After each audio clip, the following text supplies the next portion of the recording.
भारत के लोकतंत्र की हत्या की जा रही है, संविधान की धज्जियां उड़ाई जा रही है, देश में आतंकवादियों का अड्डा खड़ा किया जा रहा है, किसी जाति और धर्म विशेष के लोगों को बहिष्कार करने की बातें की जा रही है। ये इस भारत में, इस देश में जिसमें लोकतंत्र है, इस देश में जिसमें संविधान को सर्वोपरि माना जा रहा है, उस देश में हो रहा है। और ये कोई और नहीं बल्कि भारत के नेताओं द्वारा किया जा रहा है। कौन है ये नेता जो भारत के लोगों का बहिष्कार करने की बातें कर रहे हैं? और किन लोगों का बहिष्कार करने की बातें कर रहे हैं? किन लोगों को इस देश में नहीं रहना चाहिए? जानने के लिए आप वीडियो को अंत तक जरूर देखें और ज्यादा से ज्यादा शेयर करें। नमस्कार, मैं मीना मोहन और आप देख रहे हैं न्यूज 22। जी हाँ, बिल्कुल आपने सही सुना। देश में आतंकवाद का माहौल खड़ा करने की कोशिश की जा रही है। खुले मंच से एक नेता कहता है, और वह नेता है बीजेपी का दिल्ली से चुना हुआ सांसद प्रवेश वर्मा, जो खुले मंच से सरेआम कह रहा है कि आप मुसलमानों से, इन जिहादियों से सामान मत खरीदिए। मंच से जनता को ये नेता समझा रहा है कि आप इन जिहादियों का बहिष्कार करो, इनसे सामान मत खरीदो, इनको रोजगार मत दो। आप खुद ही सुन लीजिए इस बेवकूफ नेता की बातें। जहां जहां ये आपको दिखाई दे, मैं कहता हूं अगर इनका दिमाग ठीक करना है, इनकी तबीयत ठीक करनी है, तो एक ही इलाज है, वो है संपूर्ण बहिष्कार। आप इस बात से सहमत हो? हाथ खड़ा करके बोलो सहमत हो, और मेरे साथ बोलो हम इनका संपूर्ण बहिष्कार करेंगे। हम इनके दुकान रेडियो से कोई सामान नहीं खरीदेंगे, हम इनको कोई मजदूरी नहीं देंगे। ये तो कुछ भी नहीं। लोनी से विधायक नंद किशोर गुर्जर तो और भी 4 कदम आगे हैं। वो तो मंच से ऐलान करते हैं कि जिहादियों को गोली मारो। आप इस नंद किशोर का बयान सुनिए। दादरी में एक सुअर मारा जाता है, गाय काटने वाला अखलाक, तो वहाँ सारे के सारे राहुल गांधी से लेकर के अखिलेश और अरविंद केजरीवाल ऐसे रोते हैं जैसे इनका दामाद मर गया हो। आपने देखा होगा। लेकिन जब शेरू भाटी दादरी में मारा जाता है जिहादियों के द्वारा, घेर के कोई नहीं जाता। दिल्ली में ध्रुव त्यागी के लिए, रिंकू के लिए और तमाम जो हत्याएं हुई। ये वही नंद किशोर गुर्जर है जो किसान आंदोलन के दौरान किसानों के झुंड पर टूट पड़ते हैं और अपने गुंडों के साथ किसानों की मारपीट करते हैं। लेकिन भारत का यह दुर्भाग्य है कि भारत की सरकार ऐसे लोगों के खिलाफ कार्रवाई नहीं करती है। वहीं प्रवेश वर्मा की बात की जाए तो इनका भी नाम दिल्ली दंगों के दौरान वायरल हुआ था। उस टाइम भी इन्होंने आपत्तिजनक भाषण दिया था। ये दोनों व्यक्तियों का भाषण पिछले 24-48 घंटे से सोशल मीडिया पर खूब वायरल हो रहा है। लेकिन केंद्र सरकार और दिल्ली की जो सरकार है, दिल्ली के मुख्यमंत्री अरविंद केजरीवाल चुप्पी साधे हुए हैं। उनका इस पर कोई बयान नहीं है। बिल्कुल इन लोगों को सांप सूंघ गया है। ये लोग बिल में घुस गए हैं। इन लोगों के खिलाफ कोई भी कार्रवाई करने की मांग नहीं उठा रहे हैं, क्योंकि ये लोग जानते हैं कि ये जो काम कर रहे हैं वो उनके इशारों पर हो रहा है। ये जो लोग हैं, इतनी हिम्मत इन लोगों में कहां से आ जाती है जो खुलेआम लोकतंत्र की धज्जियां उड़ा रहे हैं, संविधान के विरुद्ध इस तरह का भाषण दे रहे हैं। दिल्ली के मुख्यमंत्री अरविंद केजरीवाल और प्रधानमंत्री नरेंद्र मोदी को शर्म आनी चाहिए कि उनके नेता इस तरह के भाषण देते हैं कि देश में लोगों को मारो काटो, जिहादियों को गोली मारो, उनका बहिष्कार करो। आप होते कौन है? आपको ये अधिकार किसने दिया है कि आप देश में इस तरह का आतंक करवाएंगे? आप देश में लोगों के अंदर नफरत भरेंगे? आप किसके इशारों पर ये सब कर रहे हैं? मत भूलिए कि भारत का जो संविधान है ये आपको इस तरह की इजाजत नहीं देता है कि आप इस तरह के भड़काऊ भाषण देश में बोलें। आप एक नेता हैं, आप एक विधायक हैं और आप सांसद भी हैं। आप किसी एक व्यक्ति के वोट से चुनकर नहीं आए, आपको जनता ने चुना है। आप पर जनता ने भरोसा किया है कि आप उनके लिए कुछ अच्छा करेंगे, और आप उनके हाथों में गोलियां थमा रहे हो, बंदूक थमाना चाहते हो। आप हिंदुओं के संरक्षक बने फिरते हो, उनके लिए मतलब भलाई की बात कर रहे हो, तो ये गलत है। जो हिंदू तालियां बजा रहे हैं मंच से, और इस प्रवेश वर्मा और नंद किशोर का जो साथ दे रहे हैं, मैं उनसे कहना चाहती हूँ, ये मेरा पर्सनली विचार है कि आप इनका साथ देकर अपना कोई भला नहीं कर रहे हैं। मानते हैं मुसलमानों का आप बहिष्कार कर सकते हैं, उनके बच्चों को सड़क पर ला सकते हैं, उनसे भीख मंगवा सकते हैं, लेकिन सुरक्षित आप भी नहीं रहेंगे, आपके बच्चे भी नहीं रहेंगे।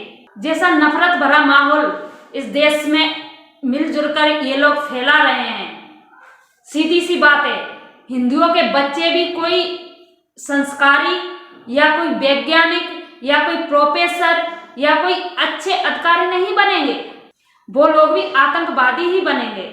आप हिंदुओं के बच्चों के हाथ में बंदूक थमा देना चाहते हैं। ये है आपके संस्कार, ये है मोदी सरकार की नीतियां और आगे की प्लानिंग। हकीकत तो ये है कि इन लोगों को जो संरक्षण मिल रहा है वो सरकार दे रही है, मोदी सरकार दे रही है, और यहाँ अरविंद केजरीवाल चुप्पी साधे हैं। उनके इस केंद्र शासित प्रदेश में, दिल्ली में इस तरह से कोई भाषण देता है, कोई नेता आकर मंच से खुलेआम कहता है कि लोगों को मारो, मुसलमानों को काटो, जिहादियों को काटो, इन सब पर क्यों नहीं है इनका बयान? क्या केजरीवाल की भी भावना यही है? क्या चुप रहकर केजरीवाल भी इन लोगों का साथ दे रहे हैं? क्योंकि उनको सोचना चाहिए, जिस तरह का माहौल दिल्ली में खड़ा किया जा रहा है, ये भारत की राजधानी है, यहाँ से अगर कोई ऐसा भड़काऊ भाषण इस तरह का देता है तो जाहिर सी बात है ये बात पूरे देश में पहुंचती है। और अरविंद केजरीवाल, आप भी कान खोल के सुन लीजिए, इस प्रवेश वर्मा और नंद किशोर का जो बयान है, ये खुले मंच से जो ये लोग बोल रहे हैं, वो इस देश में तो अच्छे से फैल ही चुका है, हर देश के व्यक्ति तक पहुंचा है। विदेशों में भी लोगों ने इनको सुना है और समझा है। विदेशों में जो आपकी शिक्षा नीति की जो तारीफ हो रही थी, न्यूयॉर्क टाइम्स ने अपने अखबार में मनीष सिसोदिया के शिक्षा मॉडल की तारीफ की थी, वो सब आपकी धुंधली पड़ जाएगी। विदेशों में उनके अखबारों में थू-थू हो रही है, केजरीवाल की, मोदी सरकार की पोल पट्टी खुल रही है कि आप दोनों एक ही थाली के चट्टे बट्टे हो। केजरीवाल मोदी का छोटा भाई है, ये समझो, और छोटा बीजेपी का छोटा रिचार्ज है। इस तरह से दिल्ली में धार्मिक दंगे फैलाए जा रहे हैं, लोगों में नफरत फैलाई जा रहे हैं, तो केजरीवाल चुप्पी साधे हैं। वहीं इस केजरीवाल का दोहरा चेहरा देखिए, 5 अक्टूबर को, इसी 5 अक्टूबर को उन्हीं के कैबिनेट मंत्री, समाज कल्याण मंत्री राजेंद्र पाल गौतम द्वारा दिल्ली में धम्म दीक्षा कार्यक्रम रखा जाता है, जिसमें हजारों की संख्या में लोग हिंदू धर्म को छोड़ बुद्ध को अपनाते हैं। राजेंद्र पाल गौतम द्वारा देश में शांति की बातें की जाती है, अमन की बातें की जाती है, भाईचारे की बातें की जाती है, देश को आगे ले जाने की बातें की जाती हैं, तो उन पर FIR कर दी जाती है। बीजेपी के नेताओं द्वारा उन पर FIR की जाती है। कल उनको 5 घंटे तक पुलिस ने थाने में बिठा के रखा, और ये भारत के इतिहास में पहली बार हुआ है कि किसी थाने में दरोगा पुलिस वालों द्वारा ये पूछा जा रहा है किसी मंत्री से कि आपने 22 प्रतिज्ञाएं क्यों ली। जो बाबा साहब ने 22 प्रतिज्ञाएं ली थी बुद्ध धम्म अपनाते टाइम, तो आपने इन 22 प्रतिज्ञाओं का उच्चारण क्यों किया? ये भारत के संविधान में पहली बार हो रहा है, और ये देश का दुर्भाग्य है कि इस तरह की बाबा साहब की 22 प्रतिज्ञाओं पर पाबंदी लगाई जा रही है, और एक मंत्री पर FIR की जाती है सिर्फ इसलिए क्योंकि वो देश में विकास चाहता है, शांति चाहता है। राजेंद्र पाल गौतम आम आदमी पार्टी के मंत्री है, आज उनके मंत्री यहाँ दिल्ली में मुसीबत में हैं, उन्होंने इस्तीफा भी दे दिया है पार्टी से। उनको पुलिस ने थाने में बिठाकर रखा, लेकिन मजाल है कि मुख्यमंत्री केजरीवाल इस मतलब बात पर, इस घटना पर एक शब्द भी बोलते हैं, बिल्कुल चुप्पी साधे हुए हैं। केजरीवाल जी, आपके मंत्री खतरे में हैं, आपके मंत्री परेशान हैं। हो सकता है कि कल बीजेपी के लोग और ये धार्मिक कट्टरपंथी लोग, आतंकवादी लोग कल राजेंद्र पाल की मॉब लिंचिंग भी कर सकते हैं, तब भी आप शांत रहेंगे। आप साबित क्या करना चाहते हैं? यही साबित करना चाहते हैं ना कि आप भी इन लोगों में मिले हुए हैं, आप भी देश को आतंकवाद का अड्डा बना देना चाहते हैं, धर्म के नाम पर लोगों को मरवाना कटवाना चाहते हैं। जब आप अपने मंत्री के लिए खड़े नहीं हो सकते, और रही बात बीजेपी की, उनके नेताओं की, तो उन्होंने तो लगता है कसम ही खा ली है। लेकिन इन लोगों को भी अब समझ में आ जाना चाहिए, जिस तरह से गुजरात में, उत्तराखंड में इनका जो हाल हो रहा है, इनकी रैलियों में व्यक्ति देखने नहीं जा रहे हैं, कुर्सियां चमक रही हैं, उसको देखकर इनको भी समझ में आ जाना चाहिए कि आपका भी पलड़ा पलटने वाला है। इस देश के SC, ST, OBC और माइनॉरिटी को जिस तरह से आप लोग टारगेट कर रहे हैं, SC, ST के खिलाफ अन्याय अत्याचार कर रहे हैं, उनकी बहन बेटियों की जब इज्जत लूटी जा रही तो आप लोग चुप्पी साधे हैं। विरोधियों और अपराधियों को आप न्याय देने की बजाय उनके संरक्षण में खड़े हो रहे हैं। बलात्कारियों को आप संस्कारी बताकर उन दोषियों को आप रिहा करवा रहे हैं। इसका जवाब आपको जरूर मिलेगा और बहुत जल्दी मिलेगा। आपका 2024 में पलड़ा पलटने वाला है, इसको आप रोक नहीं पाएंगे। फिलहाल इस वीडियो में इतना ही।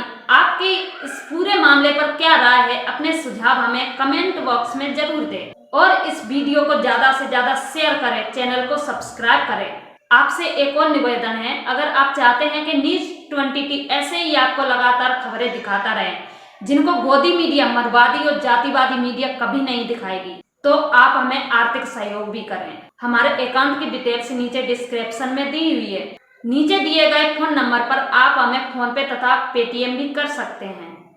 नमस्कार।